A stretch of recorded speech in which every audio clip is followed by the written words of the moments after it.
Director Atlee இயக்கத்துல தளபதி Vijay, Samantha, Amy Jackson இவங்கெல்லாம் நடிச்சு 2016 வெளியாகி மிகப்பெரிய வெற்றி அடைஞ்ச படம் தான் தெரி. இந்த படம் இப்போ ஹிந்தில பேபி ஜான் அப்படிங்கிற நேம்ல ரீமேக் ஆகி வர டிசம்பர் 25ஆம் தேதி கிறிஸ்துமஸ் ஸ்பெஷலா வெளியாக இருக்கு. கீ படத்தோட டைரக்டர் காலிஸ் இந்த படத்தை இயக்க வருண் தவான், கீர்த்தி சுரேஷ், வாமிகான் இவங்கெல்லாம் நடிக்கிறாங்க. அட்லி தான் இந்த படத்தை தயாரிக்கிறாரு. இந்த படத்தை ப்ரோமோட் பண்ற விதமா பேபி ஜான் மூவி டீம் நெட்ஃபிளிக்ஸோட தி கிரேட் இந்தியன் கபில் ஷோல கலந்துக்கிட்டாங்க. அந்த ஷோவோட ஹோஸ்ட் கபில் சர்மா அட்லியோட நிறத்தை கேலி பண்ணி பேசி இருக்கிறதா இப்போ ஒரு சர்ச்சை ஒண்ணு ஏற்பட்டிருக்கு. கபில் சர்மா அட்லி கிட்ட கேள்வி கேட்கும்போது, அட்லி சார் நீங்க ரொம்ப யங்கா இருக்கீங்க, பெரிய பெரிய ப்ரொடியூசர்ஸ், டைரக்டர்ஸ்னு இப்படி நட்சத்திரங்களை சந்திக்கும் போது அவங்க எப்பயாவது அட்லி எங்கன்னு கேட்டிருக்காங்களான்னு சிரிச்சுக்கிட்டே கேட்டிருக்காரு. கபில் சர்மா அப்படி கேட்டதும் பேபி ஜான் படத்துல நடிச்ச நடிகர்களும் உடனே சிரிக்க தொடங்கிட்டாங்க.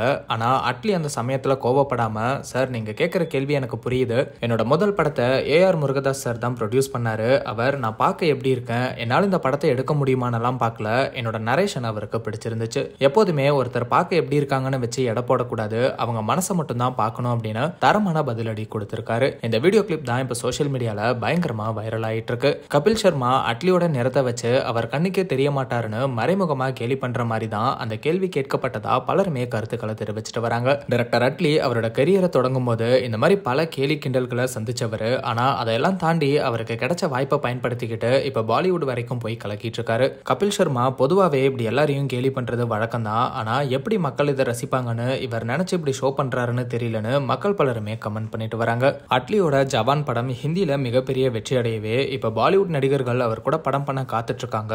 இப்படி இருந்துமே அட்லி எப்படி மரியாதை குறைவா பேசுறது நியாயமே இல்ல. சவுத்ல இருந்து யாராவது பாலிவுட்ல பிரபலமானா அவங்களை எப்படியாவது கீழே தள்ளணும்னு நினைக்கிற அந்த எண்ணம் மட்டும் பல வருஷமாகியும் மாறாமலே இருக்கு அப்படின்னு சோசியல் மீடியால கடும் எதிர்ப்புகளும் இது தொடர்பா வந்துட்டு இருக்கு.